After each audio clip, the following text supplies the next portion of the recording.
From Recorded Future News and PRX, this is Click Here.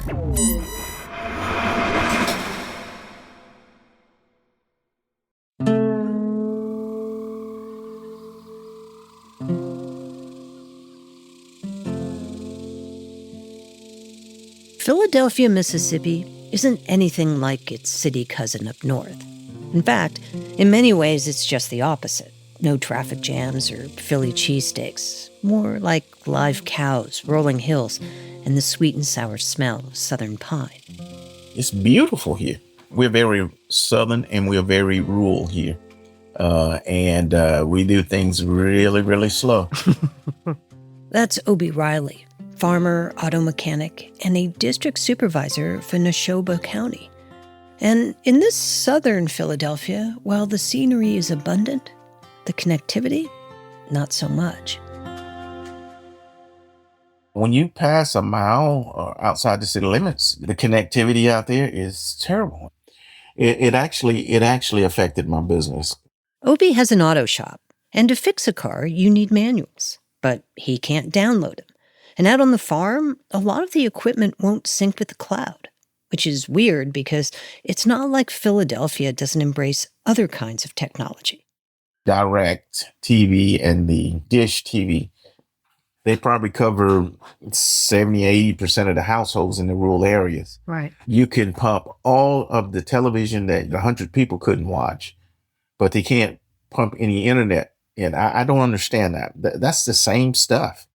Back in 2007, Obie decided to do something about it.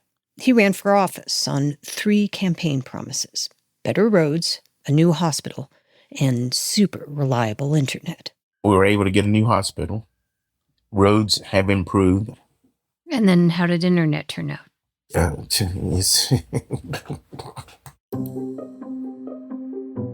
I'm Dina Temple-Raston, and this is Click Here. We tell true stories about the people making and breaking our digital world. And today, the story of Obie Riley and what his struggle tells us about America's long, uneven march toward the future. Because the fight over internet access isn't just about Wi-Fi. It's about who gets included and who gets left behind. It's pretty much like a soap opera. It always starts one way, it ends another way, and we just probably need to break that pattern. Stay with us. Support for Click Here comes from Clean My Mac. If you're like me, your cloud drives are packed with files you don't actually need. Sync duplicates, old backups, random junk just gobbling up storage. Clean My Mac takes care of that with a new cloud cleanup feature. It connects to your accounts on iCloud, OneDrive, and Google Drive and scans to find large space wasters, both in cloud storage and on your device. And while my Mac health is apparently excellent, Clean My Mac found 8 gigabytes of junk on my computer and tons of duplicate downloads. And it removed a bunch of leftover applications I never use. Who knew? And this happens locally on my Mac, so my data stays safe. Clean My Mac has a whole suite of other features, too, including their Moonlight anti-malware engine. With just a click, the anti-malware tool scans and removes viruses, ensuring your Mac remains threat-free. Not everything deserves eternal storage, so why pay for it? Get tidy today with Clean My Mac. Try it free for 7 days and use the promo code CLICK to save an additional 20% on your purchase at cleanmymac.com. This show is supported by Odoo. When you buy business software from lots of vendors, the costs add up and it gets complicated and confusing. Odoo solves this. It's a single company that sells a suite of enterprise apps that handles everything from accounting to inventory to sales. Odoo is all connected on a single platform in a simple and affordable way. You can save money without missing out on the features you need. Check out Odoo at odoo.com. That's odoo.com. From Recorded Future News, this is Click Here. I'm Dina Temple-Raston. Obie's frustration with bad connections started long before he settled in Mississippi. 22 years I spent in the United States Coast Guard. He figured he'd join the most high-tech military in the world, until he sat down to start logging flights. And I would log the personnel that was on the flight, the position that they flew, and how much time the flight was. And he'd do that for 20 flights a day.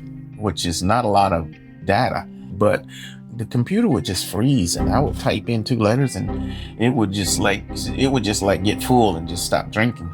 Bosses thought he was stalling, but it wasn't him, it was the bad tech. It was his first clue on how important good internet would be to a good career.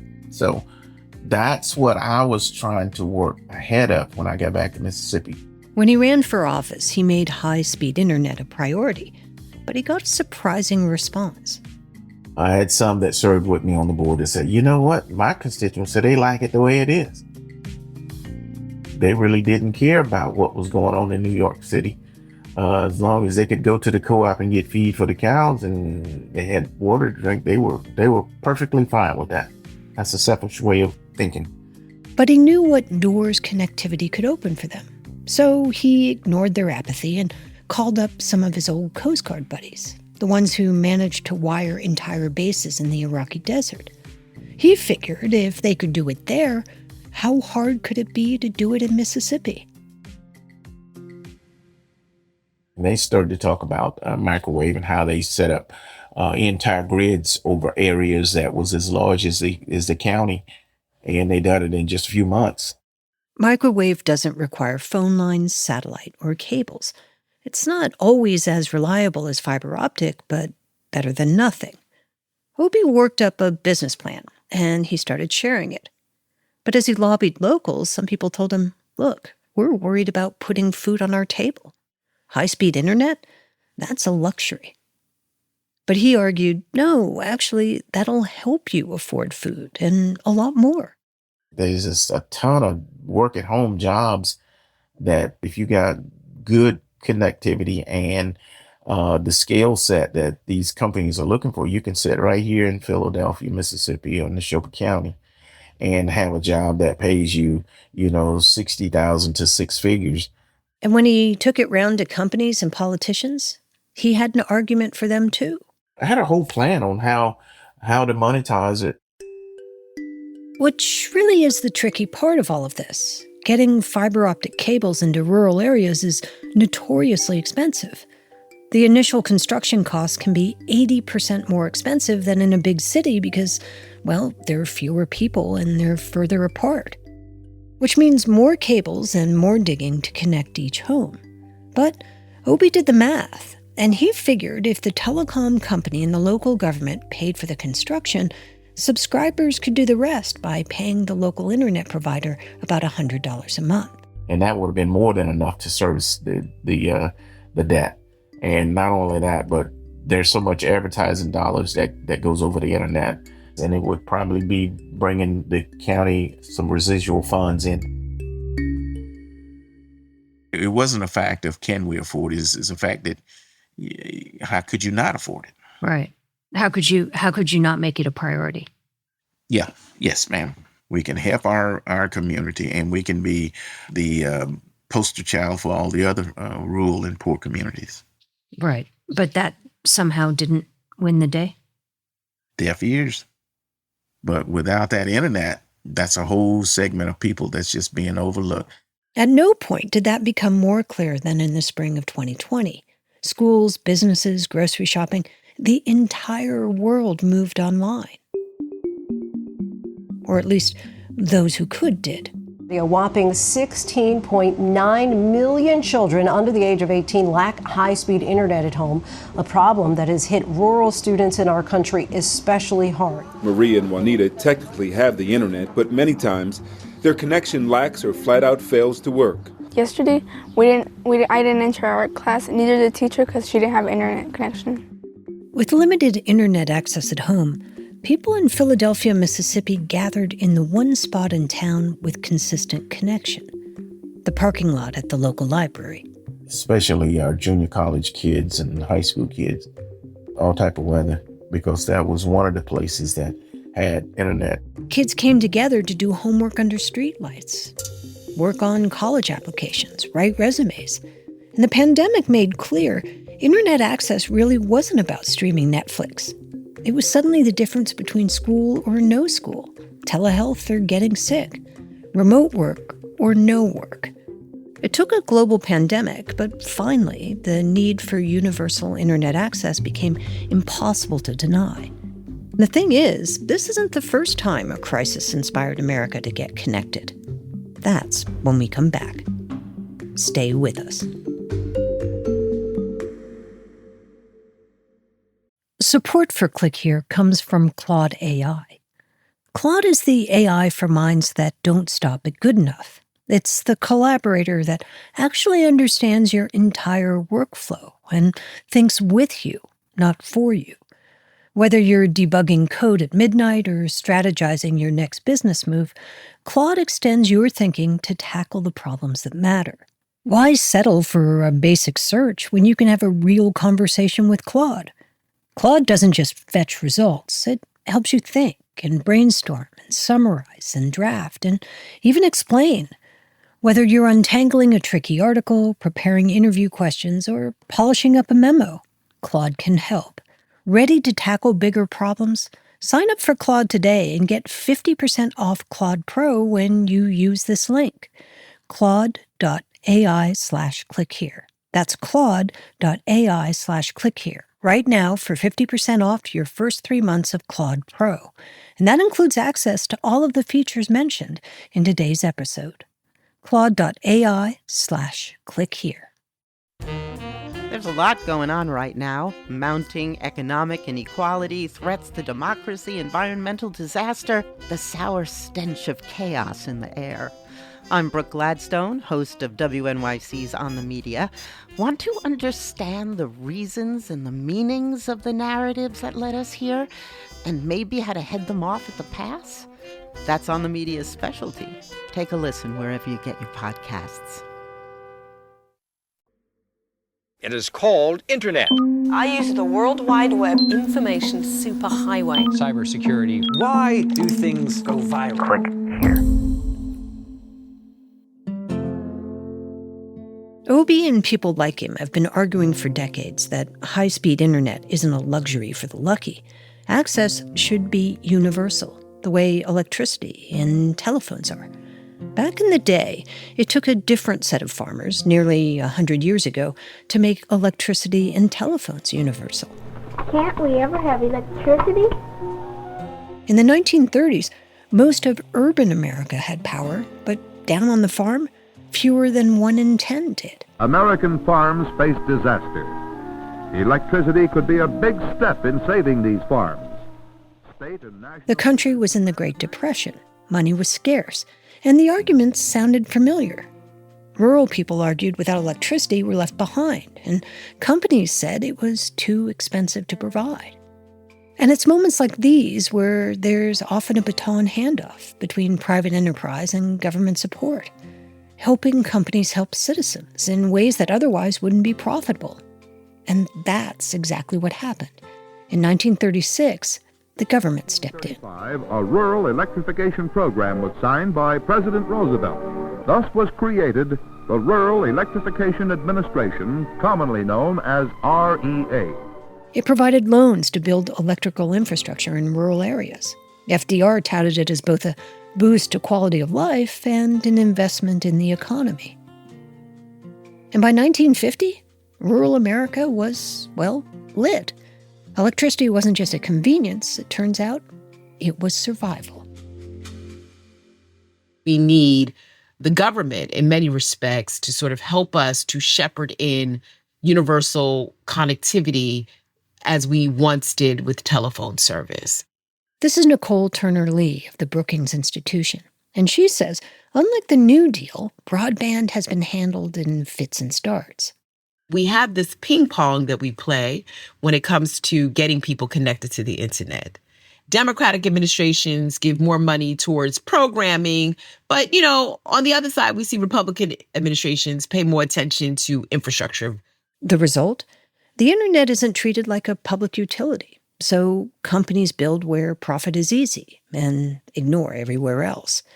Which could explain why, according to the Benton Institute for Broadband and Society, about a third of rural Americans don't have a home broadband subscription. And when you add on demographic characteristics, Black, Latinas, disabled, older Americans, the numbers just get increasingly larger with regards to who's not connected. And there's a name for this: digital redlining. Digital redlining was sort of based on the premise, much like housing redlining, that companies were essentially building in spaces where there was a return on investment. Companies could pick and choose where they wanted to build. And as a result, we've had a history of discrimination, particularly when it comes to Black Americans. And then came the pandemic, when suddenly the problem became so stark, a sort of New Deal type urgency finally kicked in. We're back now with a push from the White House to give every American home access to high-speed internet. The White House says providing high-speed internet is a necessity in today's society. With bipartisan support, the government set aside billions to expand broadband across the country. That meant rolling out fiber to the last mile, even places like Philadelphia, Mississippi. They'd also earmarked an additional $3 billion, with a B, to teach people how to use the web safely. And even more money was set aside to help people pay their internet bills. Nicole has been working on this issue for decades now. Decades of promises made and broken. But she says this felt different. During the Biden-Harris administration, we saw the introduction of some of the largest amounts of resources committed to this issue. I mean, in my lifetime of doing this of 30 plus years, we had not seen the type of monetary investment in both infrastructure as well as digital literacy and training than under the Biden-Harris administration. It was bipartisan, actually. Democrats and Republicans worked together on the bill. But then, just a few years later, somehow technology, just zeros and ones, got caught in the culture wars. They've canceled it. I got a termination notice. Angela Seifer is director of the National Digital Inclusion Alliance, and she thought she had $25 million in a digital equity grant to help get rural Americans online. We thought we were getting this grant, so then you make plans around it, of course. But then President Trump called the Digital Equity Act woke handouts based on race. So where were you when you found out that your grant had been canceled? I was at a tech group meeting for my local school district, and I get a text from somebody in DC saying, "Did you see the post?" And Angela said, "What post?" And I didn't know what she was talking about. So I leave right away and call her and find out this terrible news. And then I went back to the group and I used some curse words and I left right away. The money was gone. So were some of her staffers. And that wasn't all. In June, Commerce Secretary Howard Lutnick rewrote the rules. He said fiber optic cable was no longer a priority. If your state is willing to just be technologically agnostic, meaning produce the right access at the lowest price. Technologically agnostic, or as Lutnick put it, tech neutral. It sounds fair, but Nicole from Brookings says it isn't actually that neutral. What's so interesting about today is that the push towards neutrality in technology has very little to do with meeting people where they're at. It's really trying to prefer that there is a technology called satellite that has the potential to solve the digital divide. Satellites might work for individual households, but Nicole says the jury's still out whether it can sustain entire towns the same way fiber can. And satellites weren't the only change the Commerce Secretary introduced. Until now, when internet providers applied for federal funding, the government weighed a whole list of factors, like whether their plans were affordable. But now, the only thing that seems to matter is who is asking for the least amount of federal money. Equity, affordable bills, no longer count for much. In fact, providers once had to offer at least one plan a middle-class household could afford, and that rule has been scrapped. Experts worry the result will be a two-tier system, satellite for those who can afford it and nothing for those who can't. And affording satellite? Obie Riley in Mississippi knows something about that. When he couldn't get fiber into his area and his Verizon plan wasn't working, he shelled out $1,500 to set up a Starlink connection. There's one for home, one for the farm. And he pays another $120 a month for the subscription. At this point, it's his only option. But it's not an option many people in Philadelphia, Mississippi can afford. There's a working mom that's working to put food on the table with 1 or 2 or 5 kids, have $600 that they could spend to get this thing? No, I would say not. So why the big change? Maybe it's because the administration believes satellite internet is truly superior to fiber. Or Nicole worries maybe it's something else. Leaning into satellite seems to benefit one company in particular, Elon Musk's Starlink. The rule change means states that spent years planning for fiber optic projects are now scrambling, and Starlink, already in orbit, is first in line. Each generation, the same pattern. Electricity, phones, now broadband. Do we build for everyone or just for those who can pay? This time, the stakes are higher because as AI, telehealth, remote work, even democracy itself move online, the cost of being left behind only grows. The internet isn't a utility, it's a gateway to the future. And once again, America has to decide who gets through. This is Click Here. If you're looking for a daily guide to cybersecurity news and policy, sign up for the Cyber Daily from Recorded Future News. It serves up the day's most interesting and important cyber stories from our sister publication, The Record, and then aggregates all of the big cyber stories you might have missed from news outlets around the world. Just go to therecord.media and click on Cyber Daily to get all you need to know about the world of cybersecurity right in your inbox. Here are some of the tech stories making news this week. It's Tuesday, October 7th. At midnight, the U.S. government faces a shutdown, and with it, a major blow to cybersecurity. The government shutdown hit America's cyber defense at a weak point. The agency charged with protecting the nation's critical infrastructure, CISA, has furloughed 65% of its workforce. This comes after it had already lost a third of its staff earlier in the year. What's more, the shutdown froze the reauthorization of CISA 2015, a law shielding companies from legal risk when sharing information with the government about cyber attacks. Now, that shield is gone, and companies are being told to hold back, which means less data shared and fewer resources available at the very moment attacks are growing in sophistication. The governor says lawmakers had to act to head off potential disaster. The state of California just passed the nation's first AI safety law. It requires big AI companies like OpenAI, Anthropic, and Meta to publish their security protocols and be more transparent. In the words of the new law, companies have to report incidents related to crimes committed without human oversight, and they need to share how they keep their tools from being weaponized in cyber attacks. It goes further than Europe's AI Act and includes whistleblower protections. Rather predictably, Silicon Valley leaders aren't thrilled. And at the federal level, Senator Ted Cruz has said he wants to block states from regulating AI altogether. What's clear is that the fight over who gets to police AI is only beginning. And finally, hi, my name is Tilly Norwood. Meet Hollywood's newest starlet. She's on social media. She's getting offers. But there's a catch. She isn't real. Tilly is a fully AI-generated actor from a London studio, and her creator calls her the next Scarlett Johansson. She hasn't filmed a single scene yet, but her human competition is not amused. Just ask the real Emily Blunt. Good Lord, we're screwed. That is really, really scary. Come on, agencies, don't do that.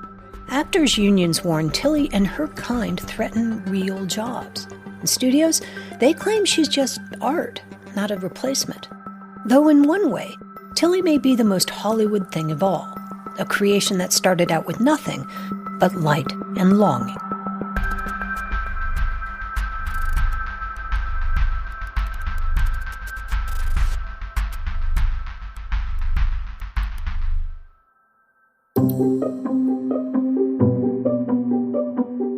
Click Here is Dina Temple-Raston, Megan Dietrich, Sean Powers, Erica Gaida, and me, Zach Hirsch. I was the lead producer on this episode. The story was edited by Karen Duffin and fact-checked by Darren Ankrum. It contains original music by Ben Livingston, with additional music from Blue Dot Sessions. Our staff writer is Lucas Riley, and our illustrator is Megan Goff.